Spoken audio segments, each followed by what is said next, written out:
En fait, j'ai peur et je sais même pas pourquoi. Je te jure, Est-ce que quelqu'un comprend quelque chose? Est-ce qu'il y en a un qui dit oui, moi je comprends? C'est qui le méchant?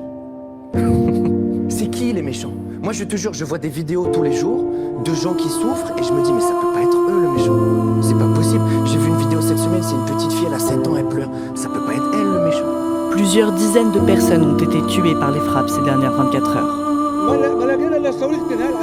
Nous étions assis dans nos tentes pendant que des roquettes nous visaient. Je dis des roquettes, mais pas des bombes. Comprenez-vous ce que je veux dire? Qu'avons-nous fait pour mériter un tel sort? Il n'y avait que des civils non armés à l'intérieur des tentes.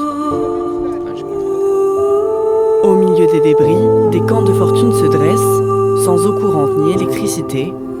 Avec le blocus et l'intensification des frappes, la communauté internationale peine de plus en plus à acheminer l'aide nécessaire aux Gazaouis.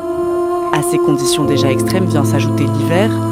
Comme 2 autres bébés, cette petite fille de 21 jours, amenée à l'hôpital par son père, est morte de froid. Elle était en bonne santé et est née naturellement. Mais le froid intense qui règne dans les tentes a entraîné une baisse significative de sa température, ce qui a provoqué sa mort.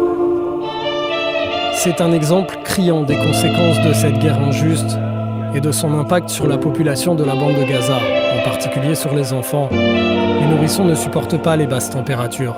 Cette guerre doit cesser de quelque manière que ce soit et les familles doivent pouvoir rentrer chez elles.